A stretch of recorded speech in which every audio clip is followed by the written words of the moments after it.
Durante la primera etapa de su existencia, la Tierra estuvo sometida a tantos impactos de meteoritos que parece imposible que sobreviviera cualquier tipo de vida en el planeta. En el programa de hoy descubriremos cómo evolucionó la vida en la Tierra y las posibilidades que tiene la ciencia de descubrir vida similar en otros planetas de nuestro universo. La astrobiología es la ciencia que estudia el origen, la evolución y el futuro de la vida en el universo. El único ejemplo de vida que tenemos hasta el momento es el del planeta Tierra. Entonces tenemos que entender cómo se origina la vida en la Tierra y cuáles fueron las condiciones que permitieron la evolución de la vida. Lo que hacemos entonces es, por un lado, tratar de determinar no solo cómo se origina la vida, sino además cuáles son los planetas más adecuados para que se origine la vida.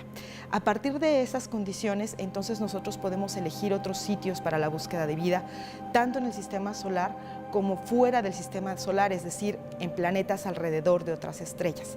La búsqueda de vida incluye desde buscar bacterias hasta buscar lo que llamamos civilizaciones extraterrestres, que también es una parte, que son los proyectos SETI, que también es una parte de la astrobiología.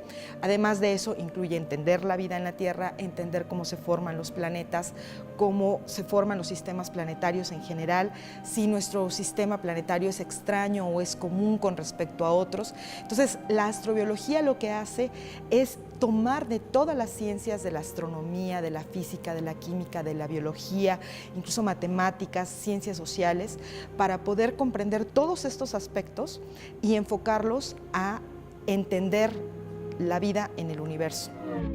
La astrobiología representa un esfuerzo multidisciplinario por parte de investigadores de distintas áreas para intentar responder preguntas sobre la vida en el universo, basándose en el conocimiento de distintos campos científicos. Es una disciplina científica que intenta abarcar todas las perspectivas posibles, donde la mayor parte del estudio se basa en simulaciones y predicciones de las leyes fundamentales de la física y bioquímica o el conocimiento actual de la biología. Lo que sabemos del origen de la vida en la Tierra es que originalmente nosotros teníamos una atmósfera de dióxido de carbono y nitrógeno. Había una serie de fuentes de energía, por ejemplo, los relámpagos, las erupciones volcánicas, había impactos constantes, que esos también generaban cambios químicos en la atmósfera. Entonces, conocemos a grandes rasgos cuáles eran las condiciones geológicas de la Tierra en el momento en que la vida se originó.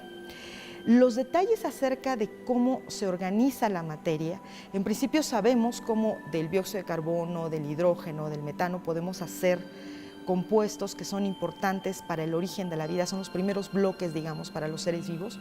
Entonces, a partir de estos bloques, que son los que conforman a todos los seres vivos tenemos algo en común, que es el código genético, el ADN.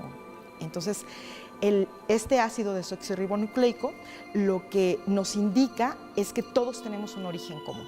Entonces, sabemos cómo se hicieron las membranas de las células, sabemos cómo se hicieron muchos de los compuestos que forman las enzimas, cuáles son los compuestos que forman al ADN y cómo se hicieron. Entonces, todos estos, digamos, pequeños pedazos del rompecabezas ya los tenemos listos. Ahorita estamos en el salto de cómo pasamos de todos esos compuestos a las primeras células. Estamos investigando cosas de ese estilo, pero en principio entendemos ya que a partir de la materia inorgánica, es decir, compuestos como el dióxido de carbono y el hidrógeno, podemos formar materia orgánica, es decir, compuestos de carbono complejos que permiten el origen de la vida hace 3.500 millones de años.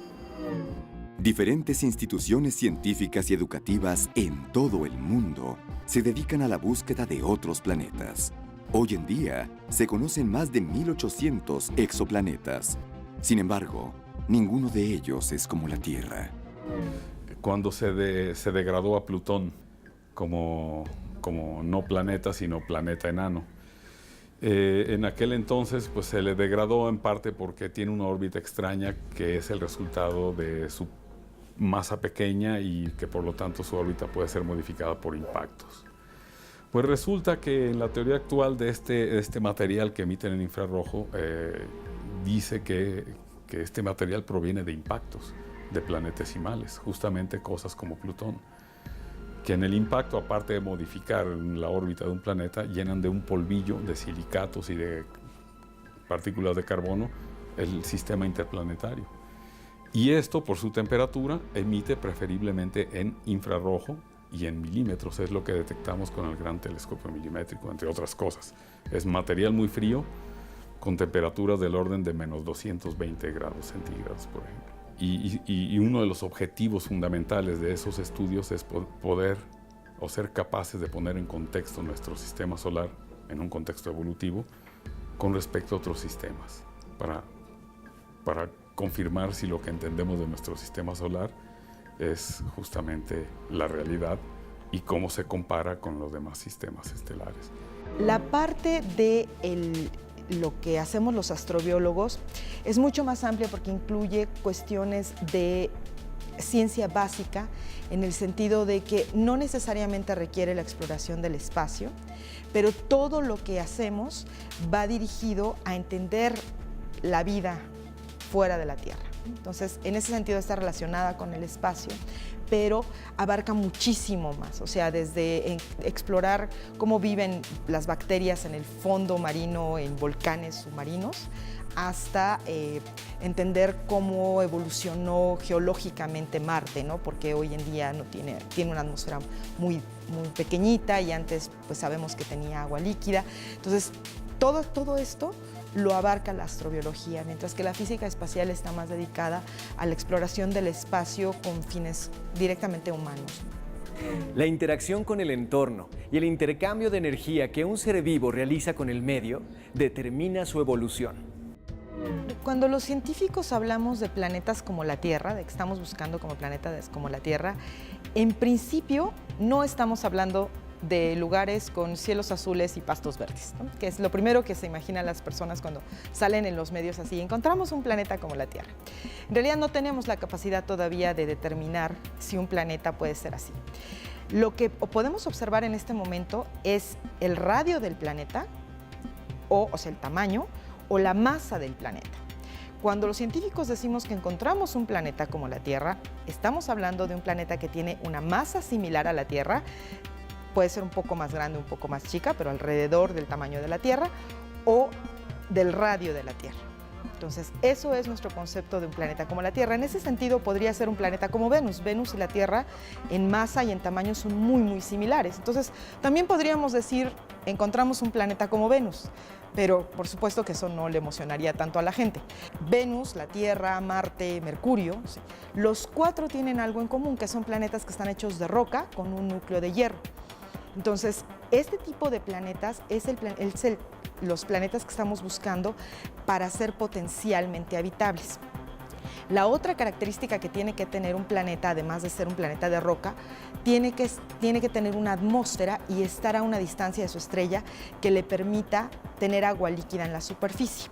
¿Por qué, por ejemplo, no estamos buscando vida en planetas como Júpiter, gigantes gaseosos, ¿no? Que les llamamos gaseosos, en realidad hacia el interior tienen otra composición, o sea, tienen un estado que no es el gaseoso, pero sus capas externas son gaseosas. Tenemos muchos de esos planetas detectados. La razón por la que esos no nos interesan para la búsqueda de la vida es porque ahí la materia no se puede organizar. Hay vientos constantes, la energía del planeta no permite que la materia se organice y genere vida. Sea lo que sea que pensemos que es la vida, finalmente es materia que tiene que organizarse y para eso tienen que darse ciertas condiciones. Entonces estamos buscando este otro tipo de planetas donde hay superficies, donde hay líquidos, y esa combinación de una superficie sólida y un medio acuoso o líquido, que podría no ser necesariamente el agua, pero finalmente un medio líquido, es lo que permitiría que la materia se organice para después generar organismos vivos, que no sabríamos cómo serían, probablemente basados en carbono.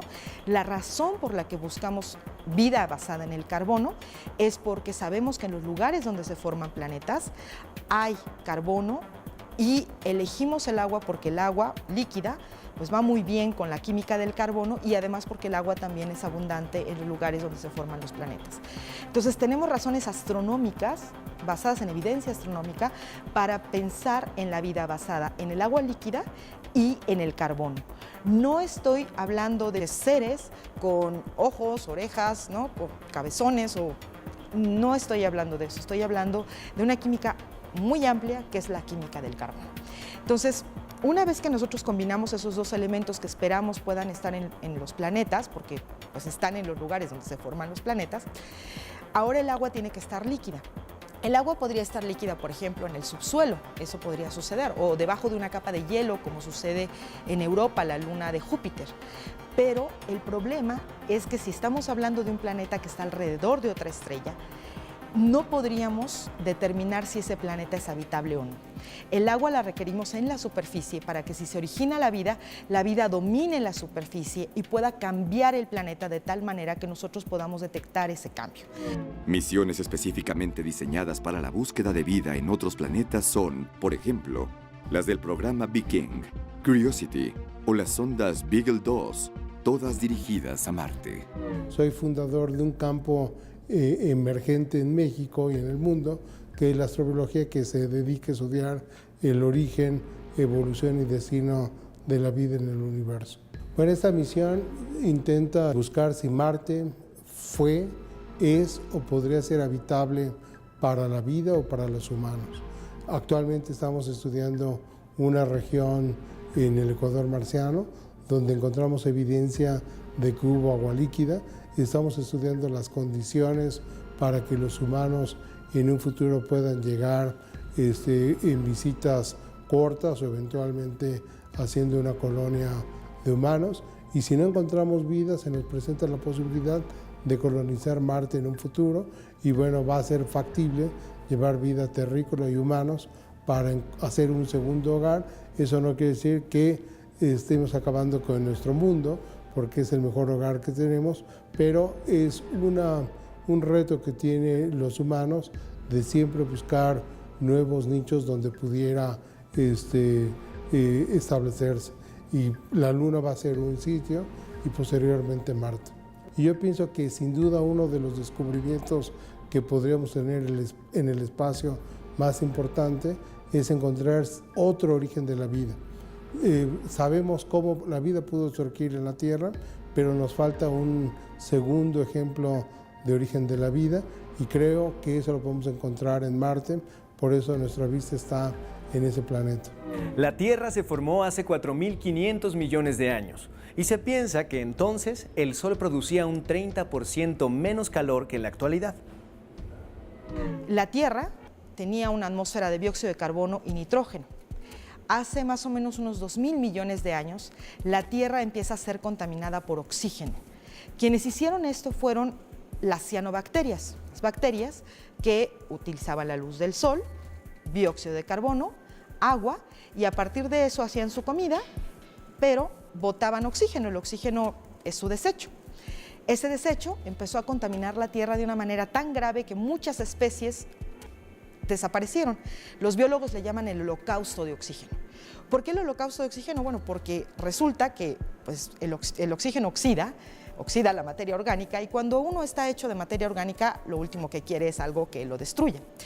Pero la vida aprendió a utilizar el oxígeno, las reacciones del oxígeno, para construir organismos más grandes. Hasta ese momento, todos los organismos eran unicelulares. Los organismos pluricelulares nacen porque justamente de esas reacciones con el oxígeno se puede obtener energía, y esa energía permite sostener la maquinaria enorme que implican los seres pluricelulares. Entonces, estamos hablando de que unas bacterias comienzan a contaminar un planeta que tenía dióxido de carbono y nitrógeno. Nosotros no estamos haciendo nada nuevo. Ellas contaminaron este planeta con oxígeno, que en ese entonces no le servía a nadie y que de hecho le hizo daño a muchísimas especies, y cambiaron la atmósfera de la Tierra de no tener oxígeno a tener 21% de oxígeno. De hecho, hay épocas en la Tierra que ha tenido hasta 30% de oxígeno. Si nosotros estuviéramos en otro planeta lejos, alrededor de otra estrella, y pudiéramos observar la atmósfera de la Tierra, podríamos ver ese oxígeno. Podríamos decir, esta atmósfera tiene oxígeno. ¿De dónde viene ese oxígeno? ¿Los volcanes? ¿Reacciones químicas en la atmósfera? No hay otra forma de obtener 21% de oxígeno. Es la vida. Entonces, lo que vemos es que la vida microscópica puede cambiar un planeta a nivel global. Ese es el tipo de cambios que nosotros estamos buscando en otros planetas. Todavía no tenemos los instrumentos para hacerlo, pero estamos trabajando para primero seleccionar a los planetas como la Tierra, es decir, que son rocosos, es decir, más o menos como del tamaño de la Tierra, que están a esta distancia de su estrella donde podrían tener agua líquida en la superficie, la queremos en la superficie para que la vida pueda justamente cambiar el planeta, y después de eso, de seleccionar a esos planetas, entonces podríamos observarlos con nuevos instrumentos, ver si tienen una atmósfera y a partir de estudiar su atmósfera podríamos determinar si tienen agua, si tienen actividad volcánica y si tienen vida. Estos planetas, pues no vamos a ir a ellos, son planetas que están alrededor de otras estrellas a años luz de distancia y no son planetas para la conquista humana, no son planetas a los que vamos a ir. Requiere muchísima energía viajar fuera de la Tierra, fuera del sistema solar aún mucho más. La razón por la que estamos buscando estos planetas es para entender si realmente la vida es algo que es común en el universo o no. Podríamos mudarnos a otro planeta, sería aquí, un vecino, Marte, por ejemplo. Entonces, con los estudios que hemos hecho de Marte, sabemos que en el pasado tuvo agua líquida en la superficie, es decir, es un planeta que se ajusta a nuestras ideas de un planeta habitable. Tuvo una atmósfera más gruesa, tuvo agua líquida en la superficie, la fue perdiendo porque fue perdiendo su atmósfera. La atmósfera funciona como una cobijita que guarda el calor del Sol, entonces permite que el planeta esté más caliente y sabemos que esto sucedió en Marte. Perdió su atmósfera, se congeló, se volvió un desierto, pero no sabemos si en el pasado pudo haber tenido vida. En caso de que no lo haya tenido, nos queda la opción de decir, bueno, ¿qué tal si nosotros ahora cambiamos a Marte? Lo terraformamos, lo convertimos en un planeta como la Tierra. ¿Qué tendríamos que hacer? Bueno, pues tendríamos primero que llevar gases de efecto invernadero. Sabemos cómo calentar un planeta, lo estamos haciendo muy bien con el nuestro. Entonces podemos llevar gases de efecto invernadero. Calentamos un poco la atmósfera, se empiezan a derretir los casquetes polares de Marte, donde hay dióxido de carbono y agua, hay hielo de dióxido de carbono y agua. Ese dióxido de carbono y esa agua, pues entonces van a generar un efecto invernadero todavía más potente, que va a permitir que suba la temperatura del planeta, vamos a poder tener agua líquida y después podemos empezar a llevar microorganismos y después de microorganismos podemos empezar a llevar organismos cada vez más y más grandes, pastos, árboles y eventualmente, quién sabe, podríamos vivir ahí. Nos tardaríamos unos 100 años en calentar el planeta, unos 1000 años tal vez en tener oxígeno. Eventualmente esa atmósfera se iría en unos millones de años también, pero bueno, el experimento, o sea, sería el mayor proyecto de ingeniería planetaria que podríamos hacer los humanos. Esto no está decidido, hay cálculos teóricos, no se ha pensado hacer, todavía tenemos mucho que buscar en Marte, mucho que explorar. Entonces queremos entenderlo así como está ahorita, con 2 o 3 robots que están ahí por ahí tirados, pero por lo demás queremos mantener a Marte de esa manera. Y luego está lo otro, que es una idea interesante, porque bueno, el Sol finalmente en 5.000 millones de años va a ir sufriendo un proceso en el que primero sube su luminosidad, esto va a suceder gradualmente, y en 5.000 millones de años se va a convertir en una gigante roja, se va a expandir más o menos hasta la órbita de la Tierra, muy probablemente nosotros vamos a salir evaporados. Antes de eso, mucho antes de eso, los océanos de la Tierra se van a evaporar, pero tal vez las lunas, los satélites de los planetas exteriores, como por ejemplo Europa o Titán, ¿no? Titán es una luna de Saturno, tal vez esos se conviertan en mundos habitables, ¿no? Entonces podríamos mudarnos de aquí a más afuerita, a las afueras, donde va a estar mucho más agradable que aquí cuando el Sol pues se convierta en esta gigante roja y lance sus capas exteriores hacia el espacio, ¿no? Entonces, tenemos esas posibilidades, pero son en el sistema solar. Hasta ahora no hay ningún plan de que la humanidad pueda salir del planeta. Este es nuestro mundo habitable y nos valdría cuidarlo. La pregunta de si hay vida en el universo, además de la Tierra, es una hipótesis verificable y, por lo tanto, es una línea importante para la investigación científica actual. Cuando yo llegué al Instituto de Astronomía, me encontré con un montón de gente que habíamos sido todos llamados a la astronomía por una persona, Carl Sagan. Entonces nos llamábamos los hijos de Sagan. Este programa de Cosmos, ¿no? nos abrió a muchos las puertas de la astronomía. Y a mí me gustaba la biología y la astronomía, y cuando conocí a Carl Sagan yo no sabía qué hacer, ¿no? O sea, yo no sabía si estudiar biología o astronomía, pero cuando me encuentro con Cosmos, con el programa de Carl Sagan, me doy cuenta que hay una forma de unirlas que es justamente la astrobiología, ¿no? Entender cómo la vida puede originarse en otros lugares del universo, cómo evoluciona, cómo encontrarla. En ese entonces se le llamaba exobiología, que fue como la llamaba Carl Sagan. Después se cambió el nombre a astrobiología porque exobiología implica como fuera de la Tierra, entonces ya no incluye a la Tierra, que es fundamental para el estudio de la vida en el universo. Entonces, lo que nosotros estamos tratando de hacer, ¿no? Pues básicamente el padre de todo esto fue Carl Sagan. No hubo otros pioneros, Frank Drake, por ejemplo, que fue el primero que trató de escuchar señales de civilizaciones extraterrestres en estrellas cercanas al Sol.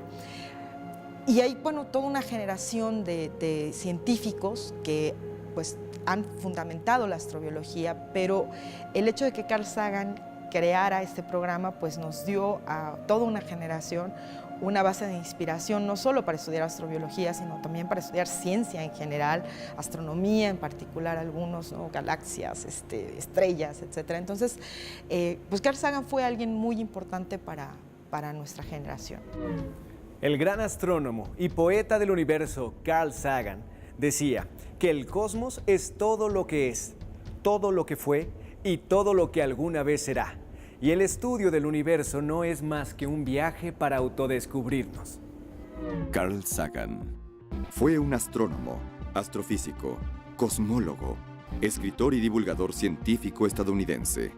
Autor de más de una veintena de libros, fue también pionero de la exobiología, promotor de la búsqueda de inteligencia extraterrestre a través del proyecto SETI e impulsó el envío de mensajes a bordo de sondas espaciales destinados a informar a posibles civilizaciones extraterrestres acerca de la cultura humana.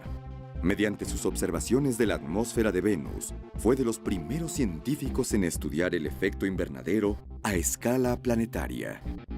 Las contribuciones de Sagan fueron vitales para el descubrimiento de las altas temperaturas superficiales del planeta Venus. Fue de los primeros en plantear la hipótesis de que una de las lunas de Saturno, Titán, podría albergar océanos de compuestos líquidos en su superficie, entre otros importantes estudios y descubrimientos que ayudan a la ciencia de hoy a encontrar respuestas y plantear nuevos paradigmas de nuestro universo.